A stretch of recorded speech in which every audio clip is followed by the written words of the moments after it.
Everyone. Welcome to the latest of our spring political psychology seminars. Delighted to have you all here. Delighted to have Sandra Obradovic from the Open University and also from the Electoral Psychology Observatory at the LSE. Sandra is going to talk to us today about first-time voting across 6 countries.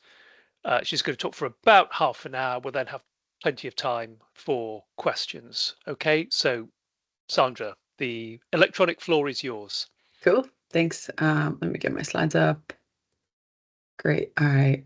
So I can't see anyone. So if there's any kind of questions on the slides, just give me a shout. But firstly, thank you for inviting me. And it's nice to see some familiar names in the talk. So hoping to use this opportunity as well to get some feedback on what is work in progress with the Electoral Psychology Observatory that I'll talk a little bit about shortly. But the kind of focus of this talk is looking at the experience of first-time voters across 6 countries, specifically focusing on how their experience is one that is either fulfilling or not, and how that can give us some more insights into understanding youth voter turnout, but also what we could do to increase turnout, but also the experience of people when they do turn out. So let me see if I can get this to work. So as I mentioned, this is work in progress. So I welcome all of your ideas on this and your feedback. This is part of a larger kind of multi-study and mixed methods project, and I'll be presenting mainly the qualitative data from this research, but there's also a lot of quantitative data that my colleague Laura Serra, who is in the meeting today, can speak to if anyone's interested in hearing about that.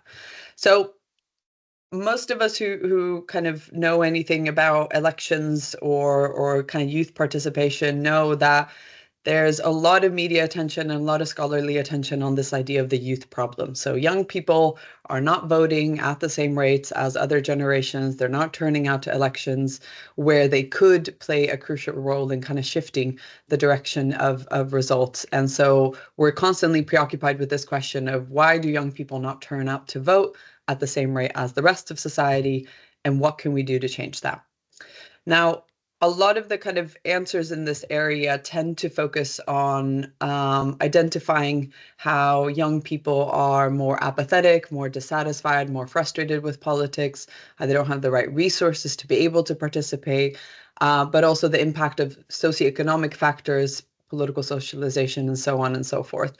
But I think what's interesting is this kind of rhetoric that we see maybe less in academic research, but definitely a lot more in media around young people being apathetic, dissatisfied, where at the same time we're seeing young people being at the forefront of a lot of informal or non-conventional political participation, such as protests and student youth movements, both across Europe and across the world. So I think the question isn't so much about, the ways in which maybe they're apathetic about politics in general, but rather is the issue maybe about traditional forms of participation.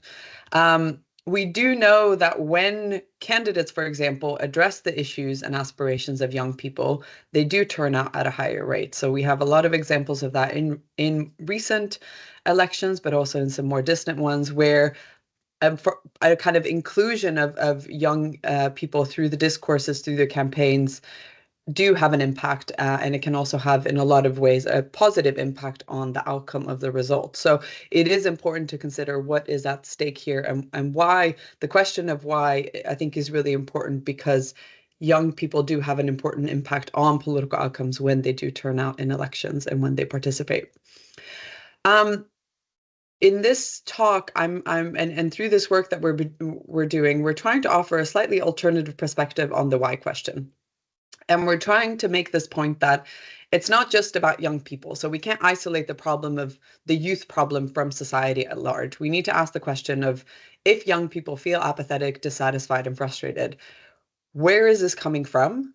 And what is potentially society doing to bring about this feeling, right? So how are we socializing young people into a society that they feel frustrated with, that they feel apathetic towards, and that they feel dissatisfied with? So the question is not just about young people, but also young people in the context of the society that they live in. There is previous research that shows that young people do have a desire to participate, but that this isn't met by the practices of institutions and the discourses in wider society. So again, this kind of lack of inclusion of young people in campaigns, in messaging, but also in institutional practices can mean that this kind of desire to participate isn't recognized and isn't included in how society functions when it comes to elections and politics more generally. Our focus is then on addressing this why question through a focus on experience rather than category. So we're looking specifically at the experience of first-time voters rather than young people more broadly as a category. So specifically, when people are in a position of being able to participate in their first election, whether they choose to participate or not, how do they experience that moment? So a lot of what I'll be talking about is specifically about the experience before the election, during the vote, and right after. Um, why is it important to focus on the first vote rather than just young people as a category in general? So in the kind of wider literature on youth voter turnout, there is kind of established links between first voter experiences and habit formation. So the first two elections are really important for setting a habit of becoming a habitual voter, and it can also have an impact on whether people continue to be non-habitual voters in the future. So when we think about habit, we can then think about this idea of the habit loop, right? So we have the cue that kind of triggers something, we have the behavior that we execute in response to the cue, and then at the end of that, we have the reward that hopefully positively reinforces the behavior in the future and sets the stage for a habit. So I mentioned this because I think this idea of the relationship between the behavior and the reward is really important in how we look at and analyze the data that we get from our interviewees, where the sense of reward isn't necessarily always there. Okay. So the way that we conceptualize the first vote is to think about it through a slightly kind of phenomenological lens and drawing extensively, I think, on literature from anthropology and psychology by thinking about the first vote as an important rite of passage. So in the anthropological literature, a rite of passage is this kind of critical social event that scaffolds and guides an individual through the transition from one status in life to another. So a lot of times we tend to think about rites of passage in a religious sense. So we tend to think about them in relation to baptisms, rites around funerals, rites around marriage. But really, we see rites of passage in kind of modern secular societies as well. We might just not consider them through those terms. What is more common, I guess, maybe to think about in kind of more secular societies is rituals. So there's been some really interesting work looking at political rituals and the ways in which they link the individual to society. And so we're thinking in this work about how the first vote can be conceptualized as an important rite of passage and an important ritual that links individuals, young citizens, as citizens to wider society, and the impact that that has on kind of the future of their participation. Now, what we're interested in specifically in this work is whether this conceptual framework that we bring to the data is actually evident in the experience of first-time voters. So do first-time voters actually see their first election and their first vote as an important rite of passage, and how is this reflected in how they narrate and share their experience? And why we take this lens is because we don't just want to focus on the idea that it's about educating people and giving them more of the resources and lowering the barriers to participation. Absolutely, those things are really important. But it's also important to situate the first vote in the context of society at large, to look at how society contributes to or maybe inhibits participation among young voters. So this is just an overview of or an introduction to the research team behind this. So this is research that I do with the Electoral Psychology Observatory at the London School of Economics. EPO is directed by and co-directed by Michael Bruder and Sarah Harrison, and our research officer, Laura Serra, who I think is in the session here today as well, works with a lot of our quantitative data, and I am our designated qual person. So what I want to present to you today is data from 60 first-time voter interviews that we conducted around major elections in Australia, Italy, Sweden, Netherlands, South Africa, and the UK.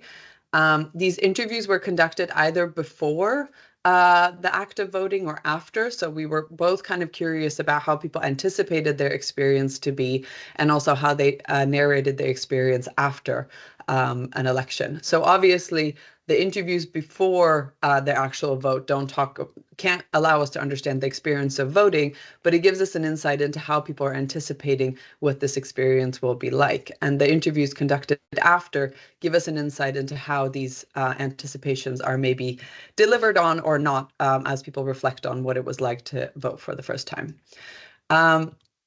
So our focus really, as I mentioned, is looking at how first-time voters anticipate and experience their first vote, and whether this is seen as an important rite of passage, and if so, does it live up to expectations? So our approach to looking at our qualitative data was very, very exploratory, very, very focused on how the first-time voters are narrating and making sense of their experience, and identifying whether there's elements of kind of transition into adulthood, into citizenship, or into some kind of societal bond that was there in their accounts. So these are the kind of very open and exploratory questions that we're looking at through this data.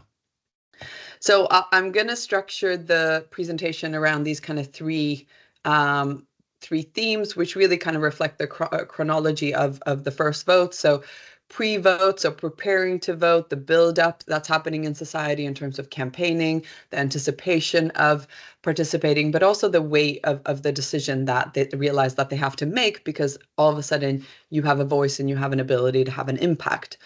The act of voting is focusing more on the kind of banality of the ritual, so the kind of anticlimactic experience of the big build up to an election, and then the kind of banality of walking into a polling station and ticking a box and then leaving, and that's kind of it. And then after the vote relates to how a lot of our participants, when they were talking about the electoral results, and in some cases the results weren't out by the time we interviewed them, there was a sense that their interest after the vote was more about, how do I sit within the wider society that I'm in, rather than will the party that I voted for win or not. So it was not so much about, is my vote the right vote, or will the party that I support win, but rather, how did we do, and what is the rest of the country thinking in this situation? And so this kind of sense of curiosity around how one sits within wider society. So the rest of this talk is going to be quite data heavy, so I'll be showing you a lot of the quotes and talking you through what I think is happening in these examples. But as I said, very happy to hear feedback and additional thoughts that are coming up as people engage with the data.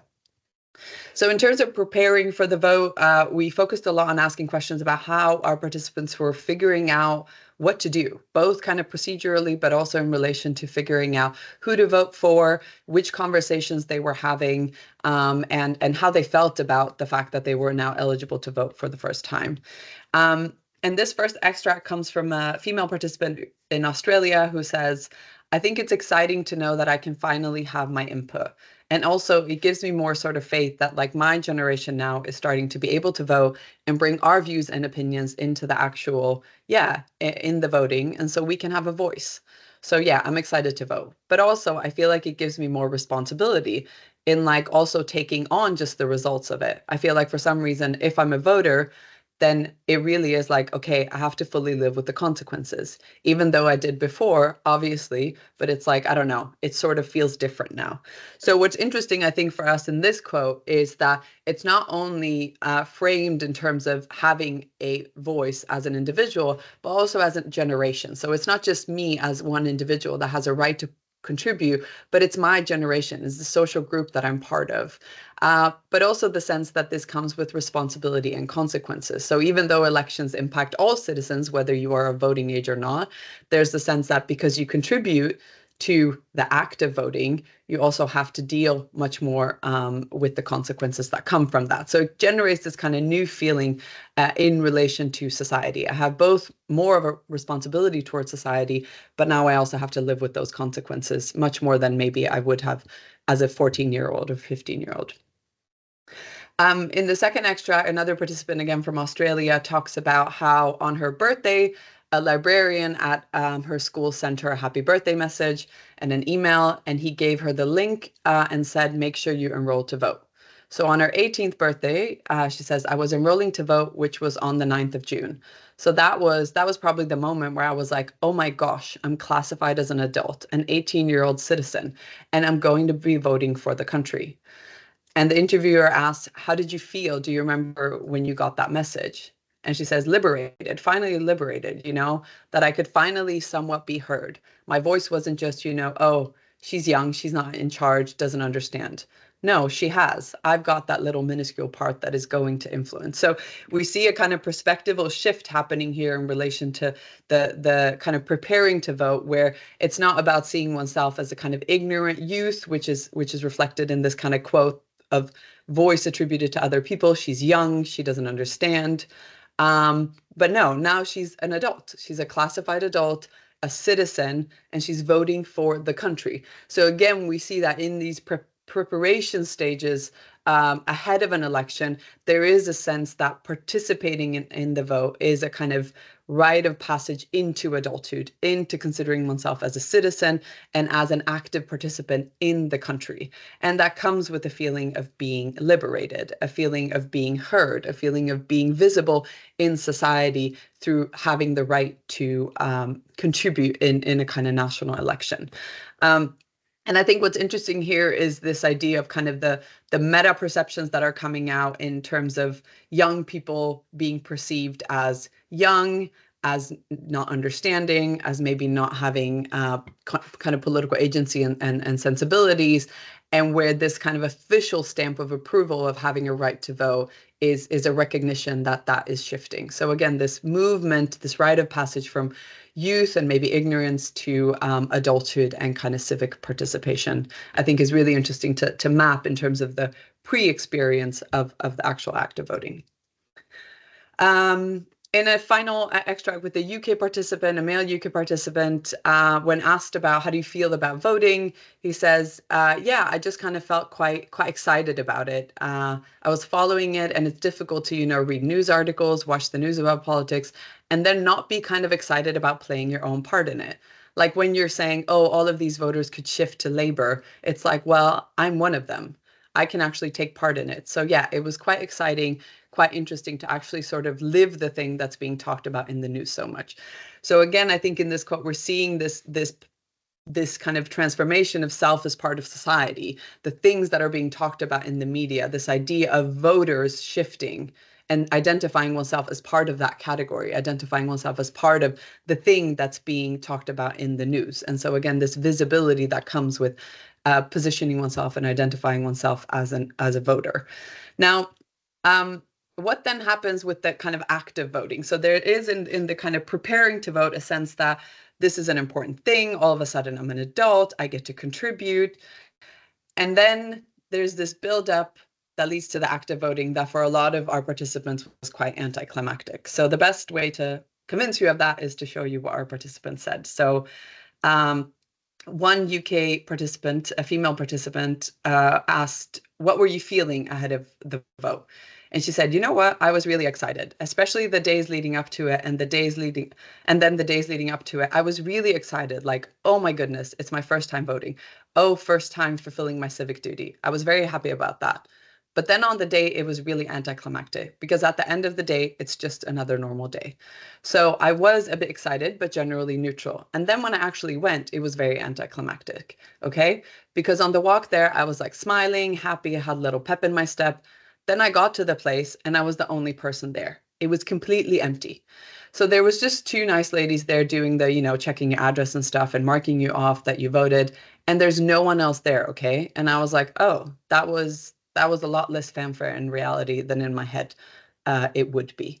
So what's interesting from this quote, I think, is the sense that voting and participating is a way of seeing oneself as part of society. But when you're showing up to a polling station that's empty and the rest of society is just not there, the experience becomes quite anticlimactic. There's a sense that I'm doing this thing and it's really important and society tells me that I should be doing it, but society's nowhere to be seen when I'm actually participating. And this was a general trend that we saw in other interviews as well. So another female participant said, I was expecting to see more people.